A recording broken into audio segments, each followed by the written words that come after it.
Hey, this is Leo for Actualized.org, and in this video, I'm going to talk about communication skills.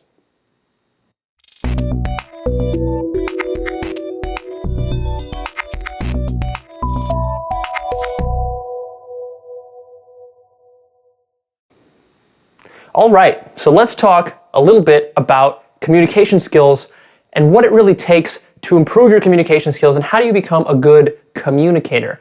Before we go into that, and I'm going to give you six key points that you need to follow to become a very effective and lethal communicator. But before we get into that, let's talk a little bit about why this is even important, why this is something that you should be concerned about. Communication skills is something that I see ruining people's lives, lack thereof. When you lack communication skills, if you lack communication skills, you're going to have a problem in your intimate relationships. If you lack communication skills, you're going to have a problem at your job, at your work. If you lack communication skills, you're going to have a problem managing employees or running a business. If you do that, working with clients, that's something that's really big that I've found communication skills are important in. And overall in life, having solid communication skills is important to make your life smooth. Just like little things will work better for you when you have good communication skills. Even something as simple as like placing an order at the restaurant, placing a clear order and doing it in a way where you get what you want from the waitress or the waiter and getting your way in life. This is much easier when you have solid communication skills rather than when you're unclear, you're mumbly, you're not sure what you want, you're not assertive, and you have all these other problems. So let's go into that and talk about it. Communication skills are something that you want to work on because this is something that's going to last for your whole life, right? As your life goes on, you're going to run into people, you're going to have problems communicating, you're going to have problems writing, you're even going to have challenges with marketing yourself, whether you're selling yourself in a resume format where you're pitching yourself to new employers and you're trying to get a better job, or you're selling some sort of business proposal that you've got, or maybe a product or a service that you've created that you really want to be successful, and that's important to your purpose in life. Well, to do all those things effectively, you need to be able to communicate effectively. So let's talk about that. What does it really take to become a good communicator? I would say that there are 6 pillars, at least for me, that I sat down and I kind of thought about, okay, what are the essential components? So here they are. I'm going to list them off, and then we're going to go into each one into some detail, and you're going to get some clarity around that, and then you can go and work on whatever one of these 6, or maybe more than one, you are deficient the most in. So it's kind of like looking at your sticking points. Where are your communication skill sticking points? So here are the 6. Number 1 is assertiveness. Number 2 is authenticity. Number 3 is open-mindedness. Number 4 is empathy. Number 5 is clarity. And number 6 is listening skills. So those are the 6. Now let's go and talk a little bit about each one. So first of all, assertiveness. Being a communicator, and the reason that you're communicating anything at all is because you usually want something to happen because of your words or however you're communicating. You can communicate not just using words, you can communicate using body language and imagery and other things, but ultimately you're trying to convey some sort of message, have some sort of impact. So a lot of people, they will communicate things, but then they don't get what they actually want with the communication because their communication is not assertive. They're not really pushing for their own agenda. They're not sticking to their guns. So then they end up not getting what they want. Maybe this is happening to you in a relationship. Maybe this is happening to you in a debate. Maybe it's happening to you in an office meeting or somewhere else in your life, right? You have to be assertive. You have to be assertive. That means that you can't be a doormat. You can't just let other people impose their agenda upon you. Your communication has to be such that people perceive it as serious. That way they take your words and your language seriously, and they take your intentions and your ideas seriously. So this is something that is very important. You have to know how to be confident in your delivery. Not just that, but also be insistent and persistent, right? Like I know people, friends of mine, who are really, really good at this. Personally, I've struggled with assertiveness myself. I was always kind of meek in the way that I would interact with people. And I still am to a certain degree. I've worked on it a lot. But this kind of meekness really holds you back because a lot of times you'll want something simple and you won't be able to get it simply because you give up before your message has been delivered. And sometimes your message has to be repeated and repeated and repeated persistently until you get what you want. It could be just a very simple thing. Like maybe you go to a hotel and they don't have your room. For some reason they sold your room to somebody else. And now you need a room for the night. So basically, what can you do? Well, you can just accept it as it is, maybe ask them about why they screwed up your reservation, then accept it, or you can be assertive, you can be persistent. You can get the manager to come out. You can get his manager to come out. You can kind of pummel away at the problem until maybe something clicks and something happens. And you'd be surprised how often something like that, where you're being assertive, sometimes just some sort of spontaneous solution presents itself. Whereas if you were meek, then you would have just been hit. You would have taken that hit, and you wouldn't have ultimately gotten what you wanted out of the situation. So assertiveness is important. The next point is point number 2, authenticity. Authenticity is critical. Authenticity is about being true to yourself. How often are you true to yourself in your communication? If you're like most people, then what most people do is they hold back. They want to be polite, they want to be courteous, they don't want to offend somebody, and they'll do anything to make the transaction, the verbal transaction go well, the communication go well. And they won't really worry about whether they're being honest and true to themselves, whether their own values are being honored here in this situation. To do that, you have to, first of all, know what your authentic self actually is. So you have to kind of be clear about your own values. You have to know about what your own agenda is and what you want out of life, and what is true and what is not true for you. You have to know where the boundaries are. And then you have to have the courage to go out there and fight for that.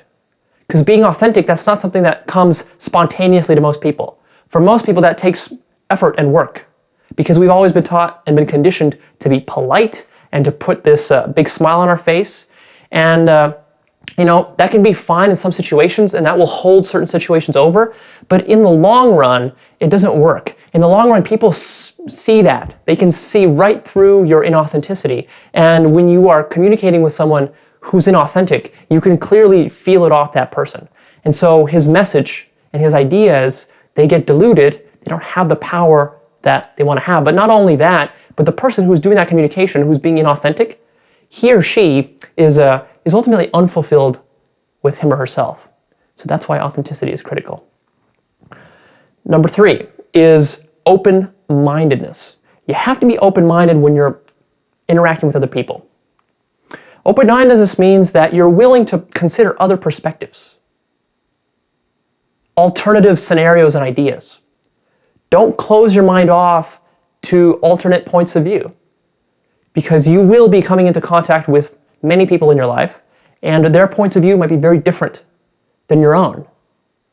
And a lot of times our gut reaction is to say, no, that's not something that I'm interested in, that's not something I want, that's clearly wrong, that's awful, whatever. And you judge and you criticize and you draw basically a wall between yourself and the other person or his ideas. And when that happens, then there's that wall between you two. And so no effective communication can happen. If all you're doing is just being very, very insistent on your own points of view, being very dogmatic and grounded on that, but then you're not willing to consider other perspectives, well, other people are not going to want to communicate with you. You're going to be a very stubborn person. People will label you as such, and then they'll try to avoid you, because who wants to be in that kind of environment? Who wants to communicate with someone like that? People want to communicate with somebody who's willing to listen to them, to consider their ideas, not just in a superficial way, but honestly. Like, there should always be a chance for that other person to convince you of their ideas. So if someone is talking to you, and even if you don't like what they're saying, you can still stay there and listen and entertain an idea just because you're intelligent and you're willing to entertain various ideas that are not necessarily your own. And that doesn't mean you have to adopt them, but you can entertain them, you can play around with them, and then once in a while you actually do adopt one. It's actually something that's very critical and important to your own personal development. Because if you're not taking on this kind of open, receptive mindset, then that means that you're kind of stuck in your own place. You're stuck in your own beliefs and your own ideas. Not only is it going to create communication problems, it's just going to limit your growth as a human being. Ultimately, you're hurting yourself by doing that. So open-mindedness is very important. The fourth point is empathy. Empathy is very important for communication. In fact, human beings, we have, and this has been studied by neuroscientists, we have what are called mirror neurons. Mirror neurons, what they are they're specialized neurons in the brain, And what they do is they allow us to have empathy with other human beings and even other creatures. So for example, we can see maybe someone like a friend of ours or a spouse of ours walking across the room and stubbing, let's say, her toe on the coffee table. And so she stubs her toe on the coffee table, and when I look at that, I wince, I go, ugh, right? Because I see the pain in her face, I see her grabbing her toe, and I'm wincing because I feel the pain literally in my own brain. And those are my mirror neurons firing off. And what the mirror neurons allow us to do is they literally allow us to experience the emotions that we would have experienced if we were in that situation. But we're not, right? When I'm seeing someone stub their toe on the coffee table, I'm not in that situation, but I'm seeing it and I'm imagining it, and now I'm actually feeling the pain of it a little bit. Not as much, but a little bit of that pain I actually feel. That's what makes my face scrunch up and wince. So those are the mirror neurons happening. That's empathy. Now, why is empathy important for communication? Well, the other person wants to feel like they're being heard and they're being understood. Empathy creates a common ground. When you can empathize with the person that you're communicating with, that person will feel like, oh, okay, he gets me. She understands where I'm coming from. Okay, she's just like me. We have common ground. Let's communicate. Let's see kind of like where this goes. And it creates this kind of a cooperative dynamic. Whereas if you have no empathy for the other person and you don't understand their emotions, you can't relate to their emotions, they will sense that off of you. And they will think, well, this guy or this girl, she doesn't know anything about me. He doesn't know my problems and my challenges. So how can I listen to him? How can I listen to her? Her message is not going to resonate with me because she has very different experiences, very different from me. And so there's now this gulf of separation. If you notice, a lot of my videos, I talk about a lot of the problems that you have. When I start off a video, I start talking about a problem and I talk about the emotions of it. That's because I want to build empathy. And I don't just do that to kind of curtsy favor with you. I do that because a lot of times I've come and I've experienced those negative places that I'm talking about, right? So if we're talking about some sort of negative emotion or some sort of negative situation in life that you're trying to fix, well, I've had those situations in my life, and now I can use those and I can build a common ground between us so that you'll be more receptive to what I'm saying. So empathy is going to get you a very long way in your communication skills, especially in intimate relationships. Empathy is very important. The next point, this is point number 5 now, is clarity. Communication needs to be clear. There's an old idea, I don't remember where I got this from, but I think it's a classic idea, that communication is not what you meant to say, but it's what the other person received. So a lot of times we'll think that we said something, and then the other person will hear our words, hear our message, and then do something else or believe something else other than what we intended. Well, here, by this more rigorous standard of judging our communication, what we really want to say is that whatever the person hears and understands, that's what was really communicated, not what we intended. So clarity is all about getting your intention in line with what the other person actually perceives. The best type of communication is extremely clear. It's accurate.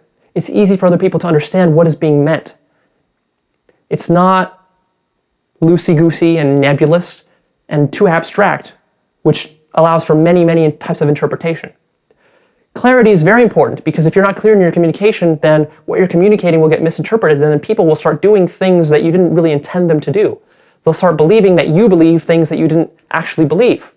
This can create problems in your business. This can create problems when you're giving instructions to people to do things. This can create problems with just very simple things, like you call your kids on the phone and you tell them to do something very specific, and if you don't say it clearly in the right way, then they won't do it. They'll do what they want to do. So clarity is something that you need to work on. If you have problems where people are misperceiving what you're telling them, then maybe it's not them, but it's you and the way that you're communicating. You're not articulating yourself accurately. And the last point, point number 6, is listening. So communication, just talking and talking and talking, it doesn't really work unless you also hear back, right? As I said before, people want to feel like they're being listened to. They don't want to just be talked at. They have to be listened. And listening is not just about opening your ears. A lot of times it's just as simple as opening your ears, but you have to also let the other person know that you're listening to them and they were heard. So for example, just like very simple little things, being an active listener. What that means is nodding your head when you're standing there and you're listening to somebody, nodding your head so that they're registering it. Saying, once in a while, oh, I see, okay, oh, interesting point. So making little comments like that. Asking questions, clarifying questions about what was said so the person feels like you're actually listening and you're engaged and you want to know more. Those are very critical. Those are very critical when you're sitting down face to face with somebody, especially when the stakes are high, when the issue is big. You need to let the other person know that you're actually listening to them and hearing them. And you have to actually want to do that.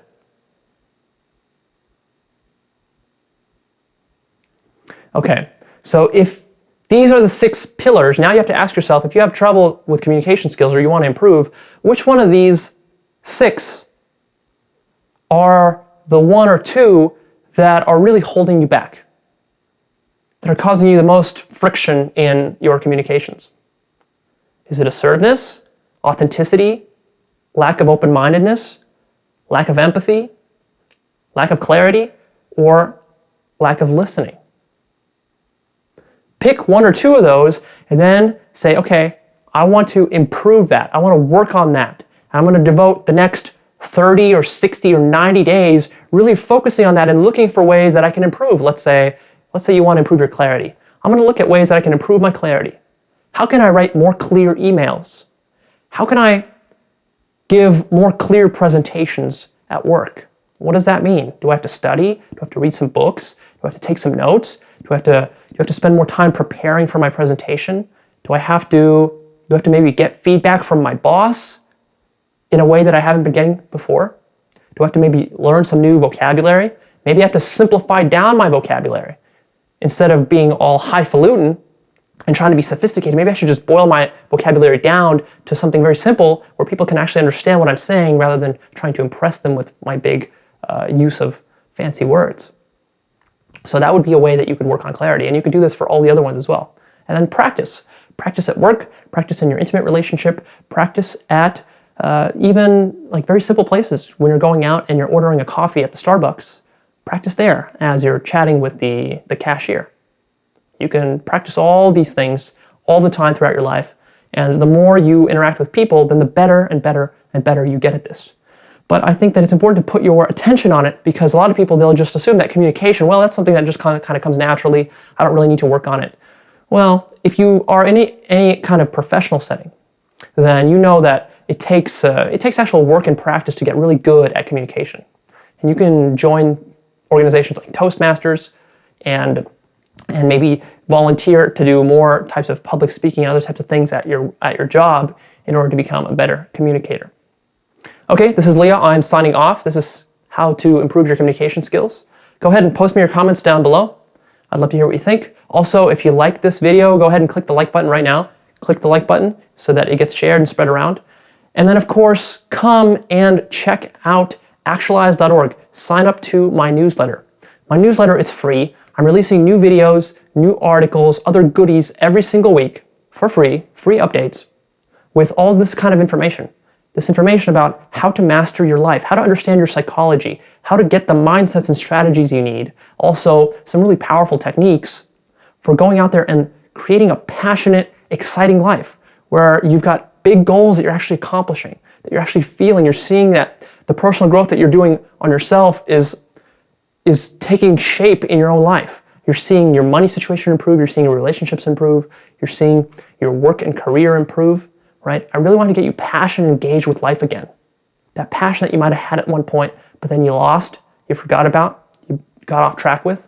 Well, I want to put you back on track, and I want to keep you on track. So the way I do that is through constant updates every single week, and then you can kind of baby step your way up and up and up and up to get that extraordinary life that we know you want. So go ahead and check that out.